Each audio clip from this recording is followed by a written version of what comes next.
मरुड़ी कष्ट चाषी मानक फसल बीमा योजना कंपानी अणदेखा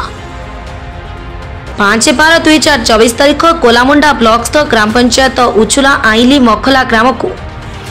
2023 मसीहार खरीफ धान मरुड़ी फसल बीमा न मिल आवेदन पत्र विगत दिन में उछुला मखला आईली ग्राम पंचायत चाषी माने फसल बीमा योजना करथिले एवं धान चाष सब मरुड़ी हो जाइथिला एवं क्रॉप कटिंग मध्य सरीथिला।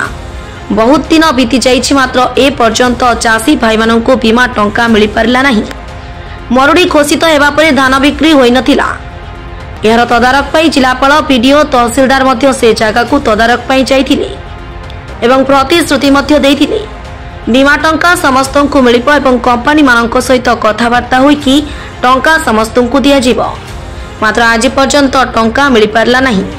बहुत समय बीती जाइथिबारु आज चाषी भाई माने श्रीमान जिलापाल निकट रे द्वारस्थ होइछन्ति एवं लिखित आकार रे आवेदन पत्र देइछन्ति। आगामी दिन में चाषी माननकु केबे तांकर बीमा राशि मिलिब देखिबाकू बाकी रहिला एवं आगामी दिन में जना पड़िबो। आगामी दिन में बीमा राशि न मिलले समस्त चाषी भाई माने जिलापाल ऑफिस सम्मुख रे धारणा देबे बोली मत देइथिले। आज जो आपण दाबी पत्र देवा पई आछन्ति को ऊपर दाबी एटा को दाबी पत्र देवा पई बीमा बीमा को बीमा टंका लागि हमें डिमांड करथिलु जोटा 2023 रे उछला दीपर संपूर्ण क्षति होइतिला मरुड़ी होइतिला क्रॉप कटिंग मध्ये करथिले तहसीलदार को रिपोर्ट देछन्ति सब कलेक्टर भी निजे जे सिटी रिपोर्ट देथिले एबे पर्यंत हम बीमा पैसा पाइना नि केते जण खने माने चासी अछन्ते यार की बीमा हिनी उसला 50 सर आइ 50 4000 पका पकी 25 2022 पका पकी 17 15 सरकार जानिबे सर हमें तो सरकार समस्त पाखरे तमन कंप्लेंट देथिलु सर ऑफिस रे अभियोग करथिले ऑफिस रे अभियोग करिछु सब ऑफिस रे अभियोग कलेक्टर संघ को देथिलु आ मंत्री मन को समस्त को भेटिथिलु कृषि मंत्री को भेटिछु प्रधान मुख्यमंत्री को भेटिछु विरोधी दल लीडर ताकू भी दिया एते कंप्लेंट करबे सत्ते कि सुननाते नहीं सर सुनुना 15 दिन पर आगे धारण में बसु। आज आप मैंने कलेक्टर ऑफिस को गस्त करछन्ते काहे कारण कोन पई आछन्ते 2023 मसिया रे उछला गाँव रे जेतु तार पाखरे तेल नदी बही जाइछि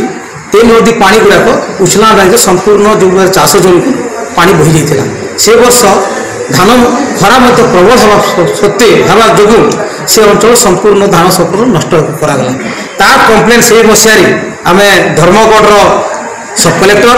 धर्मगढ़ तहसीलदार को देइथिलु से आरआई करी इंस्पेक्शन करी क्रॉप इंस्पेक्शन करी क्रॉप मध्य कटा देइथिला जार फल भारत राज्य सरकार से समय उछला गाँव को संपूर्ण भाव में मरुड़ी घोषणा करथिले आमे से समय आज्ञा उधार धार करी सुना बुना बंधा करी चाषी मैंने हजार हजार टंका आमे इंश्योरेंस बीमा बांधी थिलु जेहेतु किसी पैसा पाइलु आज बसे ही गला मरुड़ी घोषणा ही करी आज टंका टे मते पाइली जो माने सुना बंधा करथिले से सुना बुड़ी जीवार ऊपर आ जेंता हाथ कर जाइछि से खरच बहुत बढ़ी जाइछि फल रे चाषी मानकर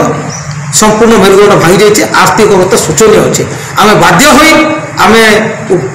ऊपर को जाइलु मंत्री मान जनइलु आउ विभिन्न समय विभिन्न कलेक्टर सब कलेक्टर द्वार को जाइलु किंतु बाध्य हुए आज संघबद्ध हो जिलापाल महोदय पाक आसचु से जो बीमा कंपानी को डकई आमर शीघ्र उछला पंचायत समस्त पैसा दि जाए जेहेतु सरकार घोषणा कर मरुड़ी बोली से देवाक बाध्य तो जदि न दि जाए आगामी 15 दिन पर जिलापाल ऑफिस सम्मुख अहरह